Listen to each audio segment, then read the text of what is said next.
Hoy, 9 de agosto, se celebran 76 años de creación de la Casa de la Cultura Ecuatoriana. Nuestro actual presidente, Camilo Restrepo Guzmán, le saluda al pueblo ecuatoriano, a sus artistas y gestores culturales, y plantea su mensaje: cultura y creación artística en tiempos de pandemia. Hoy día, 9 de agosto, extiendo un abrazo a todos los hombres y mujeres de la patria en estos momentos de dolor y de angustia. Un abrazo muy especial a los hombres y mujeres que se dedican al arte y a la cultura. Cultura y creación artística en tiempos de pandemia nos obligan a pensar en el país y en la institución. En este Día Nacional de la Cultura, hemos de rendir homenaje, en primer lugar, a las personas que por miles y a lo largo y ancho del país han entregado y lo siguen haciendo su esfuerzo humano, médico y técnico, hasta agotar sus energías y en algunos casos hasta morir para atender a quienes han caído víctimas del contagio de la COVID-19. Esperamos que la sociedad en su conjunto reconozca el mérito invaluable de estos compatriotas, hombres y mujeres, y demandamos a los poderes públicos que de modo recíproco a ese esfuerzo sobrehumano mejoren las condiciones laborales y económicas, sin duda precarias, de esas personas humanitarias. Hoy celebramos el Día Nacional de la Cultura de un modo inédito, en medio del confinamiento social y con un sentimiento generalizado de miedo al contagio. Ambas situaciones atentan contra uno de los pilares de la cultura, la creación artística, que es la comunicación, el contacto directo de sus actores con el público, el intercambio humano cálido, todo aquello que le da sentido a la obra artística y cultural. A pesar de aquello, hay que continuar la labor, guardando la distancia social y haciendo nuestro trabajo de modo virtual para evitar un contagio mayor y sus graves efectos en la salud. En este Día Nacional de la Cultura, nuestra reflexión tiene un tópico específico: responder a la cuestión del papel de las culturas y las artes en días de pandemia. Hemos de intentar hacerlo recurriendo a las lecciones de la historia, situándonos en dos escenarios ligados entre sí: el planeta Tierra y nuestro país. La historia no se repite, pues refleja un permanente suceder de hechos, fenómenos y circunstancias, un inacabado proceso de cambio de condiciones. Sin embargo, hemos de comparar la pandemia de 1918 y la pandemia del 2020. Hace un siglo, en 1918, el planeta, la humanidad y el Ecuador padecieron la pandemia denominada gripe española, que empezó azotando Estados Unidos, pasó a Europa y llegó al Ecuador en diciembre de 1918, principalmente a Guayaquil y Quito. En el mundo de entonces, tan diferente al actual, la gripe española duró 2 años, causando graves estragos. Luego desapareció, dejando unos 50 millones de muertos en todo el mundo. Por el contrario, actualmente, los científicos pronostican que la COVID-19 tendrá una larga vida, cuyos impactos no pueden aún ser ponderados. En una visión retrospectiva afirmamos que la pandemia de 1918 fue como el preámbulo de la Gran Depresión de 1929, que duró 4 años hasta 1933. Terminada esa pandemia y superada la Gran Depresión, el mundo se abocó a la Segunda Guerra Mundial, precedida por la Guerra Civil Española en 1936. A los 3 procesos anotados se suma un cuarto. En el periodo entre 1918 y 1944 se multiplicaron en el mundo los regímenes autoritarios, cuya expresión más trágica fue el nazifascismo de Europa Occidental. Además, entre guerras, el mundo se dividió en dos sistemas antagónicos, capitalista y socialista, y se agrandó la brecha entre los llamados países desarrollados y subdesarrollados, o avanzados y atrasados. Por último, sucedieron numerosas revoluciones y luchas contra el colonialismo. En el Ecuador, la pandemia de la gripe española llegó en diciembre de 1918 y se mantuvo ocasionando graves estragos hasta febrero de 1919. Probablemente causó unos 500 muertos a escala nacional. El sistema público de salud respondió con eficiencia, liderado por el doctor Isidro Ayora, ciudadano destacado en la cátedra universitaria, la salud pública, la vida política, quien poco más tarde como presidente de la República trajo al Ecuador la misión Kemmerer para organizar las cuentas nacionales, fundar el Banco Central y la Contraloría General del Ecuador. La cultura jamás es ajena a las transformaciones que gravitan en una sociedad.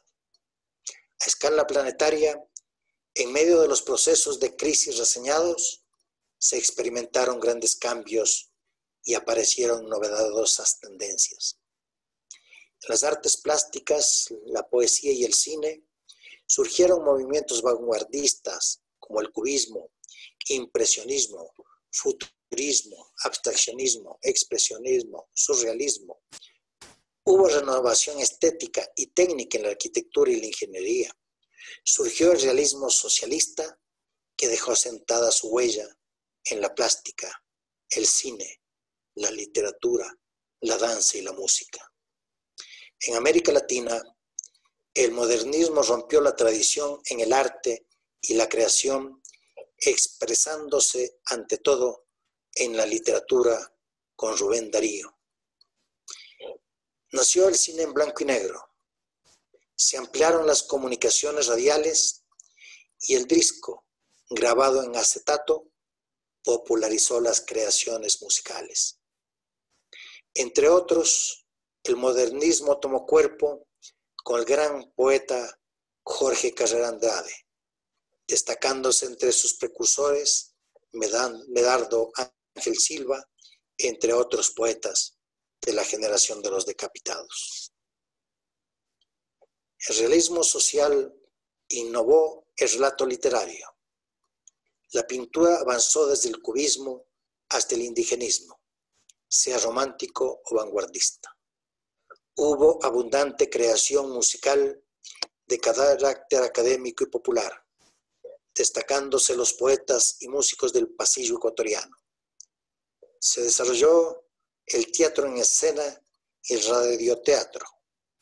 Hubo un fenómeno con rasgos vanguardistas en la literatura, con Pablo Palacio y Humberto Salvador Guerra, sus dos exponentes más conocidos. La crisis económica productiva financiera y de representación política en el Ecuador crearon las condiciones para la Revolución Juliana, 1925-1931, que gestó la institucionalidad moderna del Estado, proceso que culminó con la Revolución Gloriosa del 28 de mayo de 1944. Ambos sucesos contaron con la activa participación de artistas y creadores culturales vinculados a los sectores más progresistas de la sociedad. Este fue el gran contexto histórico para la creación de la Casa de la Cultura Ecuatoriana en agosto de 1944. Generalmente se relaciona la fundación de nuestra institución con la crisis de identidad nacional padecida por el Ecuador a raíz de la derrota militar ante el Perú en 1941 y el cercenamiento del territorio nacional. También se lo vincula con el reclamo político popular frente al régimen de Carlos Arroyo del Río y las prácticas de fraude electoral. Sin restar importancia a estos hechos históricos, creemos que la Casa de la Cultura Ecuatoriana fue el resultado de todo ese acumulado de energías que se inició mucho antes, en 1918, y culminó en 1944. Los personajes que estuvieron presentes en la vida pública nacional en ese agitado cuarto de siglo fueron, en muchos casos, los fundadores de la Casa de la Cultura Ecuatoriana, los artistas, intelectuales, juristas, científicos y personas vinculadas con la ciencia y la cultura de esa época de crisis coincidieron en que la cultura debía tener un espacio institucional autónomo de expresión y participación en el agitado devenir nacional, lo cual se plasmó en la fundación de la Casa de la Cultura Ecuatoriana el 9 de agosto de 1944. Ahora bien, si en los años primigenios la Casa de la Cultura Ecuatoriana fue como el hogar de ilustres intelectuales, artistas, juristas, científicos, entre otros, acogiéndoles con un manto de pluralidad ideológica y política, gracias al carisma, respeto y afecto que emanaba de nuestro ilustre fundador Benjamín Carrión en las décadas posteriores. A raíz de los años 60 del siglo pasado, la Casa de la Cultura abrió sus puertas a los artistas, creadores y gestores culturales más bien vinculados con los sectores populares, cubriendo un espacio importante de relacionamiento de la cultura con las bases de la sociedad, y en los 90 comprendió y actuó en el marco de un país diverso, una sociedad multiétnica y un Estado plurinacional. Llegamos así a estos días de pandemia y confinamiento social, además en un contexto de reducción drástica de los recursos fiscales para la educación y la cultura. Todo esto agravado por los impactos en la salud pública por la COVID-19 y el sufrimiento acaso traumático de miles de familias ecuatorianas. Por último, en un ambiente de desconcierto por la anomia en la vida política. Dos preguntas quedan planteadas para el debate. ¿Qué papel le corresponde asumir a la Casa de la Cultura Ecuatoriana en tales circunstancias? De hogar de ilustres intelectuales y artistas al inicio, a espacio de artistas, creadores y gestores culturales desde la base social, después. En estos tiempos de pandemia, creemos que a la Casa de la Cultura Ecuatoriana le corresponde el papel de suscitador del pensamiento pluralista, crítico, que señale a la sociedad las coordenadas y los caminos de recuperación de la patria grande por su cultura y ancestros, que debe ser la base de una sociedad renovada que ve en la crisis de la pandemia la oportunidad de buscar nuevos horizontes y un destino de justicia y equidad social. Por último, cómo la Casa de la Cultura Ecuatoriana va a respaldar las creaciones artísticas y culturales que a corto plazo reflejarán los impactos emocionales y estéticos generados por la pandemia de la COVID-19. El debate está abierto, pueblo ecuatoriano.